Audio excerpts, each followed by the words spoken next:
Hola, querría agradecer a los organizadores del Cuarto Congreso Internacional Innovación Docente, Educación y Transferencia del Conocimiento la oportunidad de presentar mi comunicación en este congreso. Concretamente, en este caso, navegar para descubrir, cuestión de arte. Bien, básicamente hablaremos de la navegación en un periodo histórico muy concreto y es el que va hasta la época de los grandes descubrimientos fundamentalmente, en el que lo que nos encontramos es que la historia nos dice que ha habido una navegación de cabotaje, es decir, una navegación costera, dada fundamentalmente en el Mediterráneo, en la costa atlántica muy limitada en muy concreto. Una navegación que no requería de grandes distancias de recorrido ni de alejarse excesivamente de la costa. ¿Significa que toda la navegación del Mediterráneo se ha hecho por cabotaje? No necesariamente. Hay navegaciones que han permitido hacer recorridos norte-sur, este-oeste, en el que se abandonaba la costa, incluso la visión de la seguridad que da la costa, ¿no?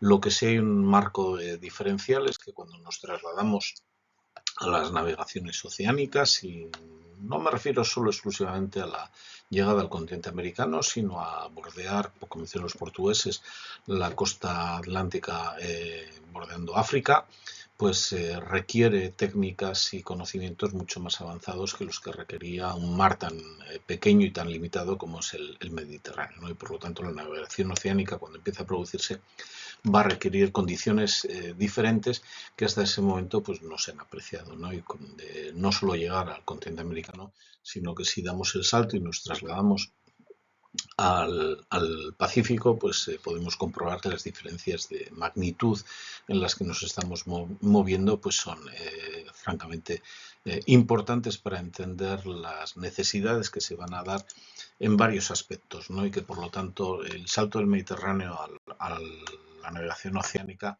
va a requerir de varias modificaciones o varias alteraciones en lo que es la navegación medieval o antigua. Bien, entre los objetivos que nos marcamos es hablar cómo se producen estos cambios y cómo se dan estas posibilidades. Una van a ser la aparición de los barcos, nuevos barcos para este tipo de navegaciones. Por otro lado, requerirán de la incorporación de instrumentos astronómicos para la navegación, puesto que la pérdida de la seguridad que da la costa y no encontrar, digamos, ninguna referencia durante días, semanas, incluso meses, pues requiere observar los astros para poder navegar con una cierta seguridad. Bien, y la complejidad que va a dar todas estas nuevas situaciones, pues va a provocar que sea necesario formar a los pilotos y que estos dispongan de unos textos náuticos que van a aparecer justo en estos momentos para poder enseñar el conocimiento necesario para llevar los barcos. Bien, la primera modificación que se va a dar es que van a aparecer innovaciones científicas y técnicas en los barcos. Es decir, en el Mediterráneo dominaban las galeras, barcos a remos con velas cuadradas, y lo que van a aparecer a partir del siglo XIV, fundamentalmente, aparte del timón de codaste, que va a ser una gran innovación para dirigir el barco, es la aparición de barcos redondos creados en las proporciones AS2-3 y que fundamentalmente van a ser las naos las que sean de navegación en el Atlántico. Incorporan nuevas arboladuras, nuevos aparejos, de forma que los velámenes ya son de tipo redondo, es decir, se pueden orientar en función de dónde venga el viento y hacia dónde se pretenda ir, con lo cual, digamos, van a permitir esas nuevas maniobrabilidad en el mar, ¿no? Y los aparejos van a permitir que esas dimensiones y esas medidas que van a alcanzar los barcos pues faciliten la operatividad dentro de esos barcos, reduciendo, digamos, las fuerzas necesarias para mover ese tipo de aparejos.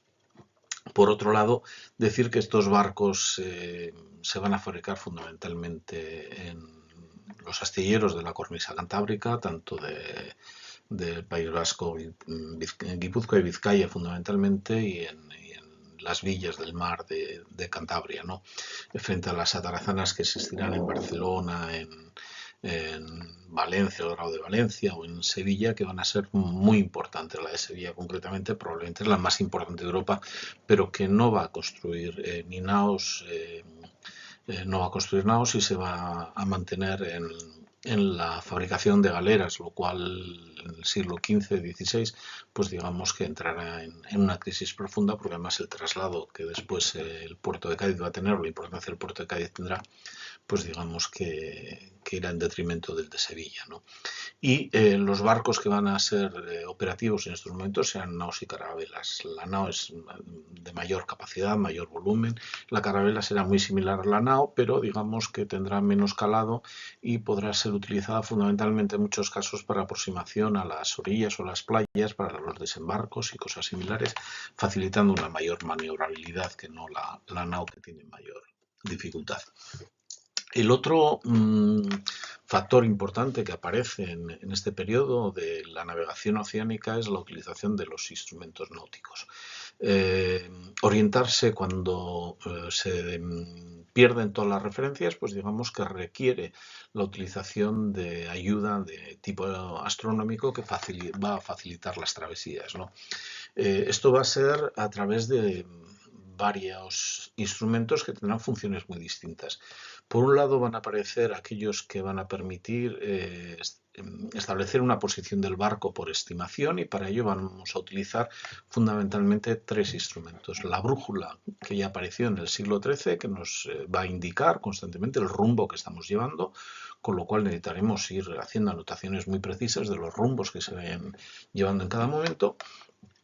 Y estos brújulas, que evidentemente, aguja náutica también será el nombre que tenga, irá evolucionando de ser simplemente una aguja imantada sobre un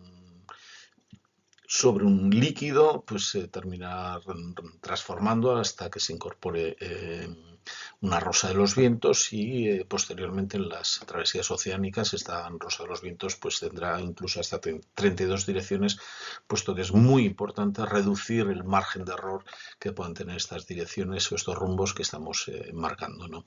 Y luego aparecerá la correa de barquilla, que nos va a permitir, junto a la ampolleta náutica, al reloj de arena, pues nos va a permitir conocer de algún modo la velocidad que llevamos, ¿no? Y a partir de la experiencia del piloto, el conocimiento de la carga que lleva, de las mareas, de las corrientes, la información que le da la brújula, la información de la corredera, pues digamos que el piloto podrá establecer la posición del barco, como decimos, por estimación, y esto será lo que se llame echar el punto de fantasía, o poner el punto de fantasía en las cartas náuticas, ¿no? Otro instrumento que no lo reflejamos aquí, pero que será imprescindible acompañando a la brújula, rumbo y distancia.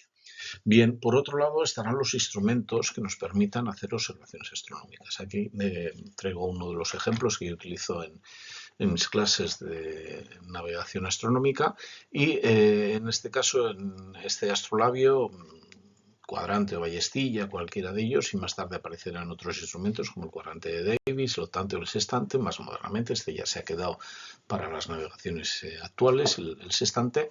Pues digamos que lo que nos permiten es observar los astros y conocer la altura, ¿no? Es decir, nos van a permitir conocer la latitud de los astros, ¿no? Aquí tenemos otro de los cuadrantes, estos, que también utilizo en mis clases para que los alumnos hagan prácticas, y estos instrumentos permiten conocer la latitud de los astros, que es una referencia celeste. Podemos observar la polar, podemos observar la altura del Sol, etcétera. Siempre necesitaremos tablas que nos den la información de nuestro puerto de salida, el puerto de llegada, para poder hacer comparaciones relativas a los desplazamientos que estamos haciendo para saber dónde está la latitud, ¿no? Bien, pues el punto de fantasía que nos lo proporcionaban los instrumentos anteriores permitirán que con la utilización de estos instrumentos para conocer la latitud podamos establecer el punto de escuadrilla, ¿no? Corregir la ubicación del barco en función de si estamos más al norte o más al sur. El otro punto de coordenadas, este-oeste, la longitud, evidentemente no se solucionará hasta el siglo XVIII, y por lo tanto en estas primeras travesías de tipo oceánico pues hay que restringirse a estas opciones, porque no se ponía más. Bien, menciono ahí la Cruz del Sur, puesto que la estrella polar al llegar al Ecuador deja de ser visible, y por lo tanto desde las primeras navegaciones que se hacen bordeando África por parte de los portugueses, o los viajes que se hacen poco después por el continente americano son conscientes de que hay que buscar una referencia astronómica y esta la proporcionará la Cruz del Sur, ¿no? Son 4 estrellas en la latitud del hemisferio sur, la constelación más pequeña de las 88 en fin, que se consisten en el ámbito de la astronomía, o que contemplamos en el ámbito de la astronomía, ¿no? Y luego la otra aparición fundamental a partir de estos viajes oceánicos es que junto a los barcos que hay que modificar, tener unos barcos que permitan esas navegaciones, unos instrumentos que nos permitan las referencias de tipo astronómico y de posicionamiento del barco por su velocidad, pues digamos que los manuales para aprender a navegar irán apareciendo inmediatamente. Aparecerá la Casa de la Contratación en 1503, que será un objetivo fundamental de los Reyes Católicos para controlar todo el comercio de Indias, y la aparición inmediatamente de las figuras que estén vinculadas a la Casa de la Contratación. La figura del piloto mayor aparecerá inmediatamente, que será quien se encargue de responsabilizarse de examinar a los pilotos, cartas náuticas, los instrumentos, etcétera, etcétera. Y para ayudarle en estas funciones, junto a la figura del piloto mayor, irán después apareciendo las figuras del cosmógrafo y del catedrático de arte en navegación y cosmografía, uno en 1523, el siguiente en 1552. Y sin que hayan salido exactamente de la casa de contratación, pero sí muy vinculada a la casa de contratación, que es donde se enseñaba el arte de la navegación, los fundamentos para poder navegar, aparecían de modo bastante inmediato ciertos textos, unos textos que sean utilizados por aquellos que quieran aprender a pilotar los barcos. Mencionar 4 brevemente: la Suma de Geografía de Martín Fernández de Enciso, que aparece en 1519, el Tratado de la Esfera y del Arte de Marear de Faleiro de 1535, el Arte de Navegar de Pedro de Medina del 45, el Breve Compendio de la Esfera y el Arte de Navegar de Martín Cortés de Albacar de 1551.